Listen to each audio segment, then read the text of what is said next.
Yeah, about 95, 96, I think. I was in Kingston. I got a phone call from Micky, my mate Mick, who said, "Do you want to go on holiday?"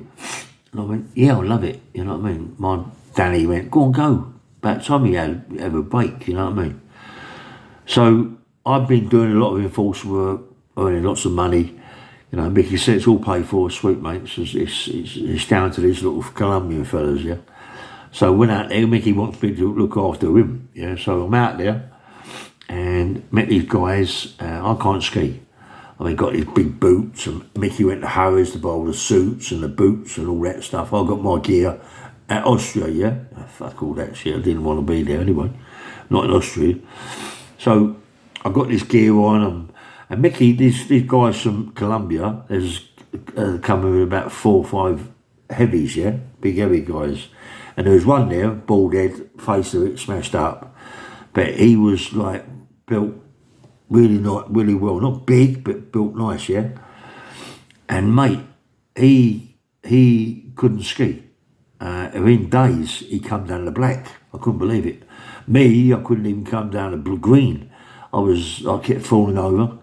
Kids kept spitting at me. I couldn't pick myself up. I couldn't get the slicks. Couldn't get myself up at all. I was useless. Kept falling everywhere, and the kids kept spitting at me. And Micky had a few guys come with him, and a few other guys that was around. And one of these Colombian guys, Micky thought that it had come right on top for me, you know, for what I did. But Micky Micky was doing some business with his Colombians, and we went out one night, and we went out wearing these silly boots, you know what I mean, walking across the snow and all in the snow to the club. When you get there, take your boots off and all that shit. You put these silly shoes things on. Anyway, so goes to this place and having a drink, and you know, I don't drink. I'm just there watching around. And one of these Colombians has had too much. He's got a bit out of hand with Micky, yeah, and I don't like that. So as we're coming back, you know, and we're walking to the hotel. The hotel's not that far. And near the hotel there's a big pond thing where they've got fish in there, where they, you know, you can pick a fish out and they cook it and all this, that and the other, yeah. So this guy is just saying the wrong things. He shouldn't be saying. He's saying these wrong things to Micky. And Micky's getting up with it, because see, Micky can't control it. He couldn't control this guy. This guy was a bit too much for Micky. I just threw a tree and bang, I hit this geezer on me. I'm not just being flash, I hit this geezer on the chin, mate. And he went spark out and went in the snow. And Micky went for his thoughts would be in trouble because of the others. We went inside, and they're all sitting around the fire in chairs and this, that and the other. And Micky's walked over to the top man. He's told him what happened. The guys walked up, walked outside, and just give the guy a few clumps. Yeah, the guy that I've just clumped, give him a few clumps, you know, for taking the piss, you know. So from there, we all went to Magaluf, Spain. Micky had a big villa there, yeah? He had these big marble floors. Places that like massive, you know. And about 4 of the guys stayed there, these Colombian guys. A lot of the other guys went back. The main Colombian guy was with us. There was a few others. There was the guy with a dodgy face, a bald head. And we all went to BCM Club. There's a big club in Magaluf called the BCM. We went down there, me, Gary Stretch, Micky, Gary Kendall, Mr. Universe, Mr. Britain, I think it was. And it was about 5 of us, but about 4 of these guys as well. So we're in the club. Micky knows all the people in this club. He knows all the doormen, everything, because he goes there quite regular, and he's well known, he's heavy, you know, and they like him because he puts a lot of money around you. So we're all having a laugh. When I say having a laugh, I'm at the bar with Micky and a few other people. Gary Stretch and a few other Colombian guys are out dancing. Gary Stretch, mate, he can have a right fight. He can have a right fight. Even though I was his bodyguard, he can have a right fight, mate. He ain't no fool, you know what I mean? And he's such a good looking guy. And this is about 90, I think it's about 95, 96, yeah? And the crash, mate, it happened, something happened. Someone's done something, pushed him or something. Crash, he just steamed at the gears and knocked his spark out. I rushed over there. The Colombian with the dodgy face and the head, bald head, he come over there with me, and like we steamed at into these guys. Had a bit of a fight. It wasn't a fight. We just done what you got to do. The bouncers in BCM Club didn't want to know. They know Micky very well. Just let it go, yeah. But the only thing when in places, especially like Magaluf and all them people, were strange. We're not strangers, but it's their country, isn't it? You know what I mean? So you know it might kick off outside. So me, Kendall, Stretch with these people, we all went outside, and like there was a few of these guys, but they never caused no. They didn't want to know. They just did not want to know. So we were standing outside, and so Gucci went, "Come, go back in."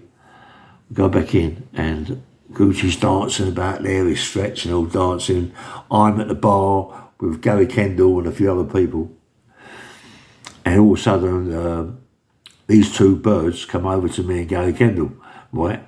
And there were dancers in the club. They're really not nice, right, nice sorts. And I couldn't work it out. They come over to me and Kendall. I'm like, to me, there's 19, 20 stones, you know what I mean? Kendall was big as well, but short. And they started into us, what you're doing, this, that, and the other, and the way you go in. So we went, oh, well, later on we're going back, you know, well, we can't want to come back now. So anyway, we're walking back with these two birds, this me and Kendall. And we go to this big villa, Micky's big place, and go in there. And I'm downstairs in like a big front room, massive marble floors and all that. Kendall's upstairs with this girl. And this girl that I'm with, nice. She's really nice. Just talking and having a drink. I don't drink, but she's having a nice drink. Just enjoying having a nice night, yeah? All of a sudden, I was screaming. This woman's screaming. Really screaming, and she comes rushing down the stairs. She said, I've got to go, I'm going, got to go. And my friends, what's the matter in there talking things? And she said, we've got to go. I said, what's the problem? She said, your friend is mad, right? And I said, why? He said, he went into the bathroom, took his clothes off, he come out flexing his muscles and all this. Gary's Kendall, isn't it? Flexing all his muscles and all that. And the girl screamed and all that. She fit life out of her. So what they went. And Gary Kendall, he died. He OD'd, didn't he? He OD'd. He OD'd on roids, you know. He took too many roids. His heart blew up, you know. But we had a good time there. But Gary Kendall, when he was on the beach, well, he had all his birds on his case. And there was an island, just off Magaluf, another island. And I can't swim. I can swim, but I can't swim like in the sea. I can't see what's underneath me. And I don't like going in that water. What happened to me as a child, you know. I don't like it, you know what I mean. So they get this boat over there, we all get off to jump into the sea. Sea's about 2 foot deep, you know, looked like making out I was swim, just got onto the beach. And then the boat went, right? And then the boat went. And, you know, at certain times, we got to go back to our island, you know, because the tide's coming in and the island, it don't sink, but the water goes over it, you know what I mean? And you've got a little bit of island left. So we got Gucci, Stretch, Gary Kendall, they can all swim by me. I said, look, I can't swim. I'm not going to get to the other side. You know, it's only like, not much, but it's what, I don't know, quarter mile, that's enough. Not even, mate, no, it's not so much as that, but it's fucking far away, you know what I mean? And I can't get there, I can't swim that, you know? They said, well, you've got to stay there, haven't you? You've got to stay, I said, I'm going to drown. I'm going to drown. So they're swimming across, and I'm on the island by myself, yeah, I'm petrified. And all of a sudden, Gucci come over with a boat, a rowing boat, getting, you know what I mean? A rowing boat as well, you know what I mean? You know, like, the best holiday that I've had at Magaluf, mate, and, you know, and really, I'm telling you something, mate, Gary Stretch, I hold my hands up to that geezer, because he can have a row. He can fight, Gary. Even though I looked after him, you know, and I've seen him fight in Browns. I see his brother and him knock some guys out in the toilet, Gary, you know, and he's wiry. He's so wiry. You know, we mucked about, me and Gary, and he's fast, mate. You can't get near him. You can't get near him, you know what I mean? He's so fast. But anybody who does 6 rounds with Eubanks, and Gary Stretch, you believe me, mate, he wasn't fit. You know, Gary, you know, if you lose a fight for not being fit, you know, and he said, Gary, he said, look, you know, I wasn't fit for that fight. They asked me to fight. Ernst asked me to fight. I was with Ernst, the old man, you know, and he asked me to fight, and I fought and I boxed, you know, and but I wasn't fit enough. I needed 6 months to train rather than 6 weeks, you know. He said, but the 6 rounds that I boxed Eubanks, the 6 rounds that I won. It was the 7th round, I think, that he knocked Gary Stretch out. He didn't really knock him out, he just knocked him out of the ring, you know. But Gary being Gary, he did say that, yeah, Eubanks would have beat me, Ray. He said, you know, Eubanks is just one powerful person. You know what I mean? He's really powerful. You know, he said now he's like a cruiserweight. You know what I mean? You know, Gary has contact with him, even talking to him now, but not physically, but only on the phone. Yeah, I'm going to see Gary. I have regular phone calls with Gary, you know, and I keep saying to him, look, Gary, I've got to see you, mate, you know, because it's people have like digging me up, you know what I mean? You know, don't worry about it. You'll be seeing me soon, yeah? Don't worry about digging you out, right? You're way ill, you know what I mean? Don't let them fucking people like bully you, thinking like, you know, but what can you do? What can you do? You know what I mean? Everybody that talks about you is, you know, don't show their face, and the ones that do show their face, you don't know where they are. They are hiding from you, and they, you know, so you can't win no wars, you know what I mean? It's about YouTube, innit? It's no gangsterism, it's YouTube, so it's not a big gangster thing, is it, you know? Yeah, I reckon I'll be seeing Gary in the next couple of days, yeah? He's come off all the media, he's come off YouTube, he's come off Facebook, he's come off Instagram, TikTok, he's come off everything, you know what I mean? He's really he's into a film. There's a big film that he's going to make very soon. So he's more into that than he is to shit like that. So when I see him, I'm going to try and get to see him and trying to get him to talk to me.